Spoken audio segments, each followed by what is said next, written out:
All right, it's the Chris Michaels show. A little bit of a technical difficulty. Boy, Chris Michaels is in quite the insufferable funk. Every once in a while, we get into these existential moments where Chris Michaels just views humanity with scorn simply because they cannot use Google or, in fact, read emails in context. And in this case, the next diatribe that's coming out of the Epstein emails is that there's a phrase in there called a lull, Lull, right? And in the email chain, they're speaking about how they are going to rebuild certain sections of either Little St. James or Great St. James, Jeffrey Epstein's islands. And they're requesting a lull. And then they say, these people in the email chain, they're saying, well, see if you can find a 2 or 3 year old lull. And immediately the social media angle starts up with, oh, yes, this is it. We finally found the code word for children because they say 2 to 3 years old. Lull must be code for child, for toddler. Yes, that's exactly what. No, wrong. Wrong. You're making people that run around like this, they're making people like me look bad. And unfortunately, that's really all I give a damn about because I'm out there on the fringes. I mean, we have Atlantis Thursdays. We talk about all kinds of esoteric knowledge, not as much as we should, but we still do it, right? So if you merely do a Google search, look for a lull, it is a forklift. They're looking for a forklift that is around 2 to 3 years old. And that's the real problem. Pardon me for a moment. Hey, stupid, cut it out. The 4-footed furry program producer is being disobedient. And I brought this up many times. Anyway, the problem with him is that he's got a chronic yeast and bacteria infection, and he just can't get over it. And nobody is actually doing anything positive about it because it is chronic. Anyway, going back to lull. It is a forklift. And if you read the email chain, you will realize that they're literally talking about trying to find forklifts. And they even give it price estimates. So I don't want to hear anybody saying, oh, lull means child. No, it doesn't. If you read the emails, they're literally looking for construction equipment. This is why you cannot believe every single person that posts anything on the Epstein files without them posting the full link so that you can read the full context of the emails. Because remember, people were trying to say that, oh, white tuna, that's another code word. But if you read the context of the emails, a lot of Jeffrey Epstein's assistants were talking about food. And they're literally passing recipes back and forth between one another. And then the next thing was ice cream. Jeffrey Epstein is obsessed with Oreo ice cream. So, and they're all asking for ice cream. This is clearly more code word for child. Okay, this is it. We found the silver bullet. Wrong. If you read the emails, they're literally talking about ice cream. And they even pass ice cream restaurants.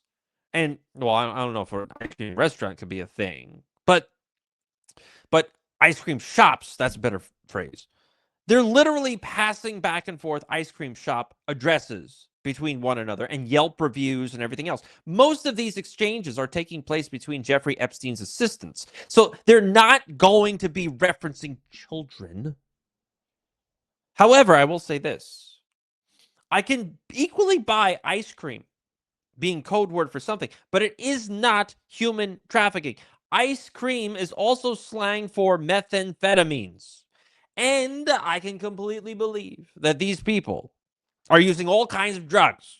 If Jeffrey Epstein is doing anything besides what I agree with people on what's really going on. I'm just saying that the social media people are not doing it any justice because they're so honed in on the fact of trying to find some kind of code word like pizza or walnut sauce that they are looking like a bunch of asses. Ice cream is slang for methamphetamines, and I can believe that these hyper elites are trying to get methamphetamines. And if you don't want to buy that, might I steer your attention in the direction of Joseph Biden? Because there's no way Joseph Biden could have done what he did for 4 years without being hawked up on something. Then again, if you read the Jeffrey Epstein emails, there's an exchange in there that clearly says that Joseph Biden was shot in 2019, and whoever you saw on TV or signing any kinds of documents, albeit with a robo signature, right, with a robo pen, was an actor with a mask on. I can equally buy that too. But regardless, anyway, my advice to you, definitely look at all of these Epstein revelations with a jaundiced eye and do your own research. And it could be as quick as a Google search. That's all I'm saying to you, because a lot of these people are merely trying to get visibility and trying to re-up the clickbait nonsense on social media. That's all it is. Okay, so let's turn to Iran. Let's turn to Israel, because what's going on over there? They're now in discussions, right? They're in discussions. They're trying to find some kind of middle ground where Iran is going to acquiesce to all of Israel's demands. And Israel, as usual, is making outrageous demands from Iran. What are they doing? Well, it is no longer okay to stop a uranium enrichment program. And this is according to avia.pro, avia.pro. It is no longer acceptable to stop that program. They now want that program eliminated. No uranium enrichment, doesn't matter if it's for peaceful purposes or otherwise. Done. And they want verifiable evidence that the enrichment infrastructure has not only been removed, but destroyed. Now, this could be good or bad. The Iranians already agreed to the IAEA coming in to inspect all of these supposed nuclear sites. Now, the Iranians also remember that the IAEA was giving coordinates to the Mossad and the United States because they were compromised. The nuclear facility inspectors, they were compromised. And lo and behold, Iranian infrastructure was hit with missiles, right? So we already know that there's no reason for Iran to accept any kind of inspectors. However, here we are today saying, sure, they'll go around and do it. Furthermore, this means that any kind of nuclear uranium stockpiles or infrastructure cannot even be used for civilian purposes. And Iran is, for some reason, acquiescing to this kind of thing. The next stipulation, according to Netanyahu and the Trump administration, beholden to the aforementioned, is that they want the Iranians to limit ballistic missiles to 300 kilometers, which means Israel will be out of range of any Iranian technology. Does anybody understand how outrageously idiotic Netanyahu is to even try to demand this kind of thing? It's outrageous. Outrageous. All the while, Israel is allowed to have all kinds of wonderful American technology, stealth planes, missiles, nuclear technology. And that's according to Colin Powell, not according to Chris Michaels. I'm not rumor mongering here. I'm citing a U.S. official, despite the fact that he's deceased. There is no reason for the Iranians to give up their ballistic missile system. They don't need nuclear weapons. They don't need this kind of uranium stockpile because they've got so many missiles that it will give everybody in the region a very hard time to push back against. And all of these negotiations between Israel, the United States, and Iran, they're merely taking place to buy Israel and the United States time to reinforce defensive measures for the Iranian response after an attack. That's all this is for. They have no impetus to actually create any kind of lasting peace in the region. None. And they never intended on doing so. This is a stereotypical Western, you thought I was going to say something else, Western approach to warmongering. They do this kind of thing in the Ukraine. They do this kind of thing in the Middle East. They're going to do it with China and Taiwan. Taiwan. All this is that they're trying to say, well, we're negotiating at the moment. Remember what happened last year with the Trump administration. Remember what happened 2 days ago with the Ukrainians. Every time there is supposed to be some kind of summit where people are coming together in some locale to negotiate some kind of peace, whether it's with the Iranians or the Ukrainians, the West, including Israel, the United States, Europe, NATO, all of them, within days before this peace summit, they unleash some kind of attack. This is not a faithful negotiating partnership that the West has with the rest of the world. This is duplicitous. This is disgusting. If you want world peace, you have to abide by some kind of rule. And the Russians have finally read the tea leaves. They basically have told the United States that ever since we had this meeting in Alaska, nothing has gone right. You gave us some kind of verbal assurances that this kind of avenue will not be approached, but here we are in 2026, and guess what? The Ukrainians are doing whatever it is that they want to do. So if you are serious about trying to create some kind of peace, then we want it in writing. And the Trump administration has not been very forthcoming with generating such documents. Once again, you have to look at this in a way that anytime the Trump administration is saying, oh, we're engaging in peace talks, it is nothing more than giving the Trump-aligned side more time to rearm, re-equip, and redeploy, because they do not have peace on the agenda.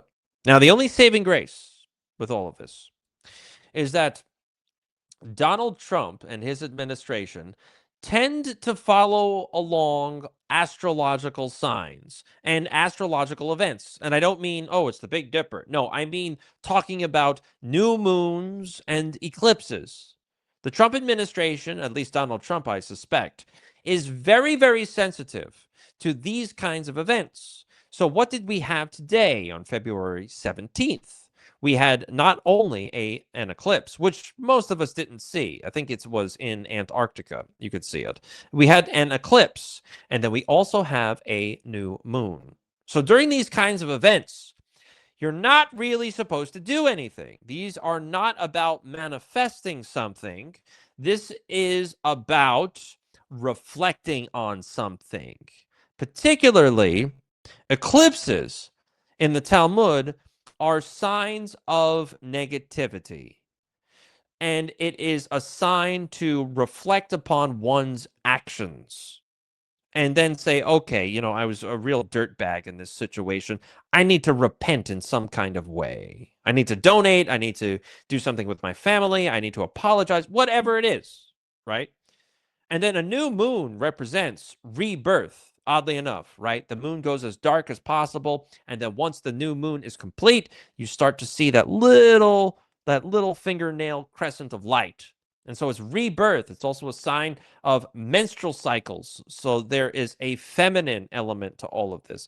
The reason why I bring these two astrological and astronomical events up is because Trump goes along these lines. Every time he tries to initiate some kind of policy, some kind of attack, there is some kind of astrological event that is right there with him. So, given those two pieces of information, I do not think that the Trump administration is going to go on the attack anytime soon, despite the fact of what you think and what you see in the Gulf.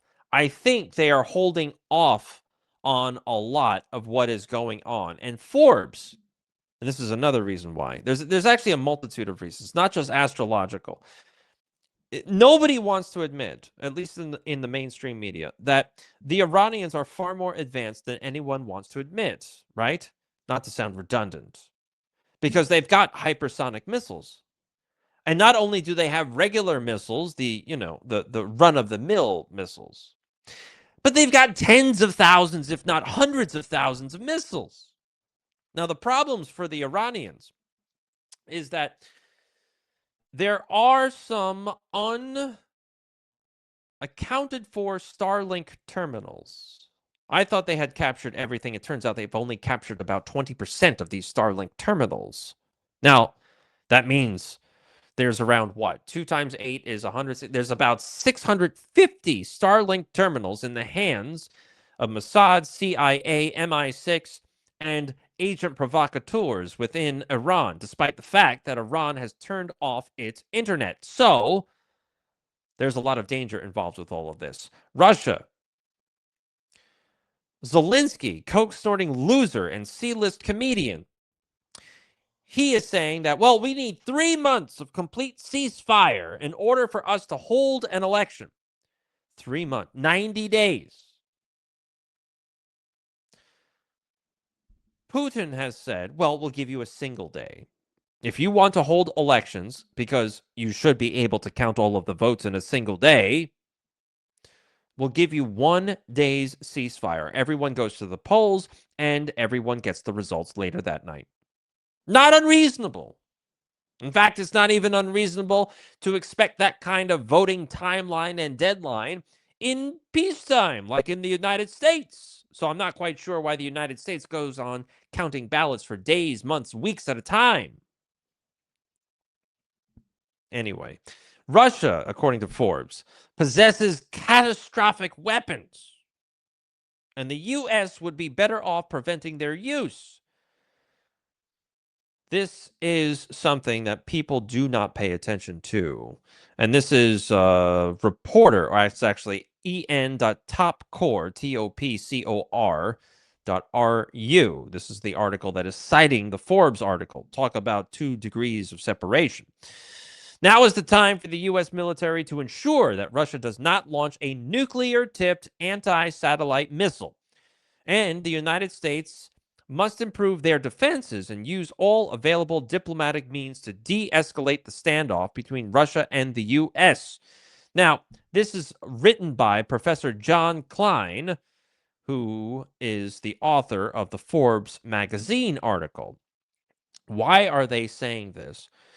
It's because the Russians were using Starlink to go after the Ukrainians. Well, Elon Musk said, well, this isn't fair. So he turned off, or at least stopped, the Russians from being able to access Starlink satellites to attack the Ukrainians. Well, that's not fair, right? Why is Starlink working for the Ukrainians but not the Russians? So it seems as though that someone somewhere on the Russian side said, guess what? If you don't stop this nonsense, then we're going to do the unthinkable. We're going to start destroying satellites.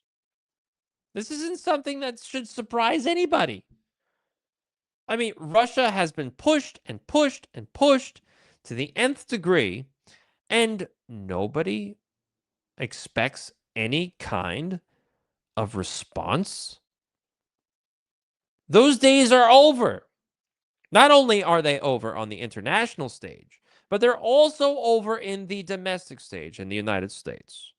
Because after the Epstein Files have been released and plenty of people have been going through them, despite the fact of what I brought up earlier and how people are taking a lot out of context. I want you to think about this. The DOJ released about 300 gigabytes worth of files.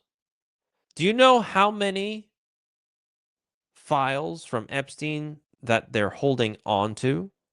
They're holding on to 14.6 terabytes. So, what does this equate to proportionally? They've released about 2% of the Epstein files that supposedly didn't exist until 3 weeks ago, according to Trump and Pam Bondi, who also has a connection to Palm Beach, Florida, and the original Epstein case back in 2008 and 9. So I don't want to hear about, oh, yes, we've released everything. There's no further evidence. There are no ongoing investigations. And we are through talking about Epstein. And we're going to take Donald Trump's advice, where he said that the FBI and the DOJ should just tell everyone that's asking about Epstein and his ring that I've got better things to do than focus on Epstein. Not when you've only released 2% of the data. Sorry, that's not the case. We need to know what exactly these ghouls were talking about. What were they doing? We already know that a lot of these email exchanges are completely supremacists. These people in these hyper elite circles, they detest human beings like you and me. They hate us. They think of us as bottom dwellers, that we're not good enough because we don't have a few $1,000,000 in cash to throw around. We're not smart enough to get the game. Zero Hedge responded to a very odd email exchange from the Epstein files. And it's where Jeffrey Epstein and Prince Andrew are talking about cloning. Yes, cloning. Of all things. Oh, I thought that was sci-fi. Wrong. It's probably being done. It's probably been perfected. But I'll read to you this. This is from Jeffrey Epstein. Right. Katie Couric. Now, Katie Couric, she's America's darling. She was on, what was it? Good Morning America, I think, or the Today Show. It was the Today Show with Matt Lauer, an equally reprehensible shrew. Katie Couric was here, and we were talking about, I think we should, Mr. Epstein says, I want to start cloning things. Me. Mr. Epstein wants to start creating clones of himself. And with certain people, Prince Andrew got upset because he was all, quote unquote, if I had a conscience, could you kill it for spare parts? Or if it had a consciousness. And I said, I'll make it without a head. Would that make you feel any better? And Katie Couric, I thought, was going to start to vomit. So Katie Couric is in these circles with Jeffrey Epstein, with Prince Andrew, sexual deviants. So is it unreasonable to assume that Miss Couric was not too far off the mark, where Miss Couric was also engaging in some kind of sexual deviancy with these utter degenerates in Jeffrey Epstein's hyper elite circles? Don't know. Not saying yes. I'm not saying no. I'm just postulating the question because it's a valid question if she's seen having dinner parties with princes.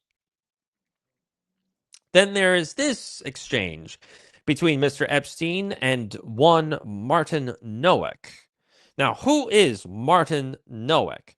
Well, I will tell you in a second because he is an Austrian scientist. So we all know that we should trust Austrians, right? I don't think so. Anyway, Jeffrey, I am back from Rome. I met with Savant Pabo from Leipzig.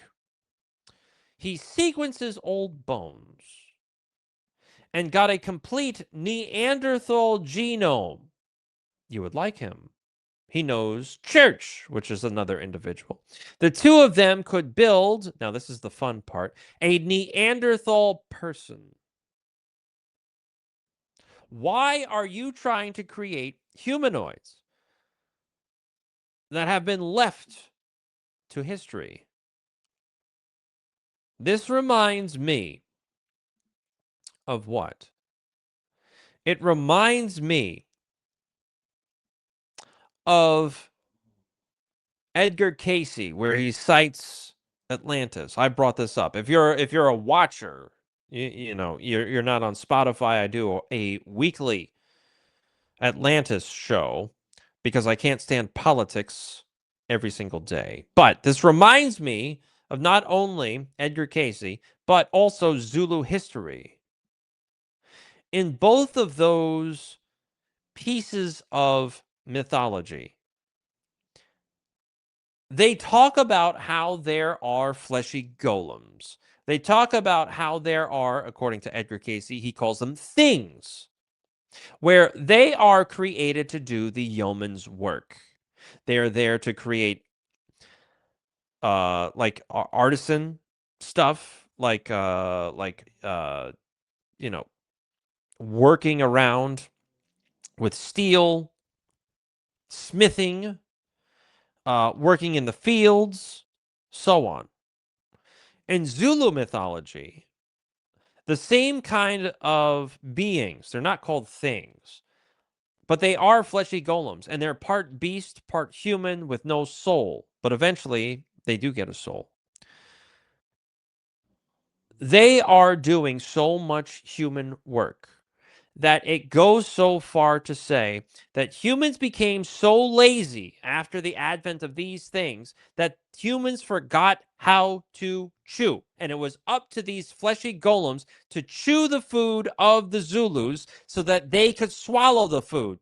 That's how rife with sloth Zulu history has said mankind became.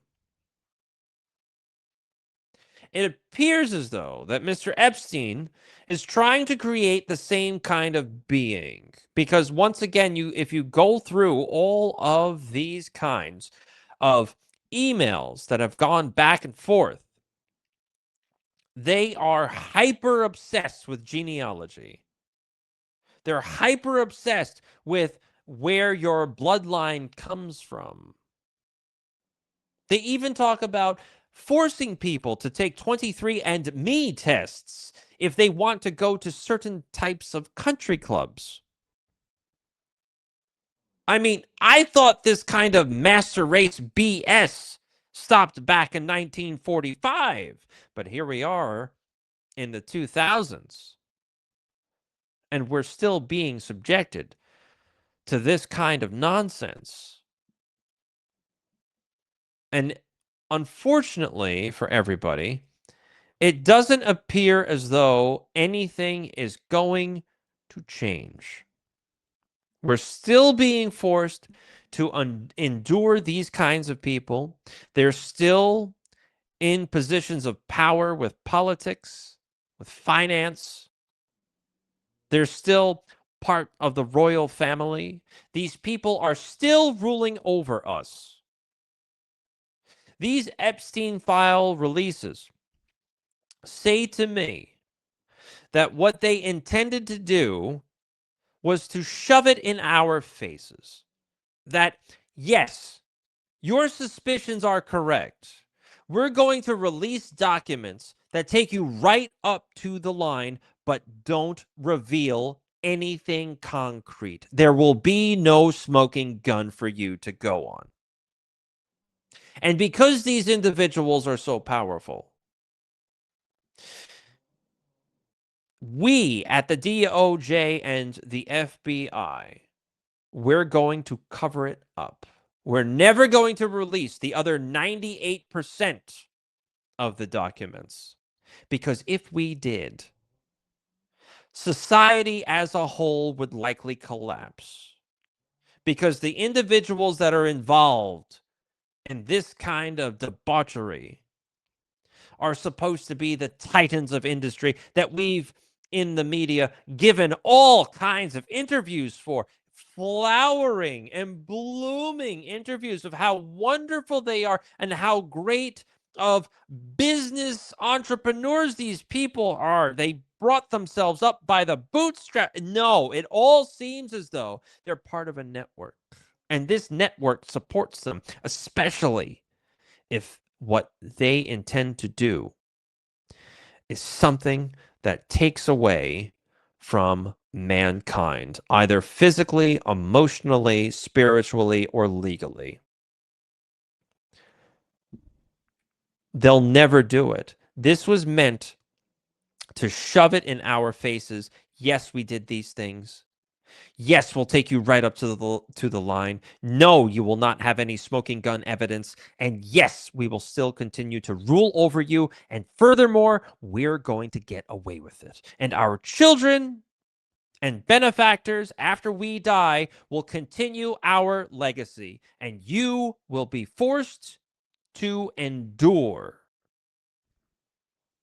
That's what this is all about. That's why the Epstein Files were released the way they were, with no type of any collation. It was just a bunch of documents spewed out all over the place. Yes, there's a search engine, but there are thousands of results and duplicate emails. 10, 20, 30 email chains are all duplicates in these documents and in this database. Do you think the regular American voter would go through something like that? I've tried to do it, but do you think normal people would try to do it? No, the answer is no. So it is an overwhelming prospect. They shut it out. They say it's just too big for me. It's too big to believe. There's no possible way something like this could have ever happened.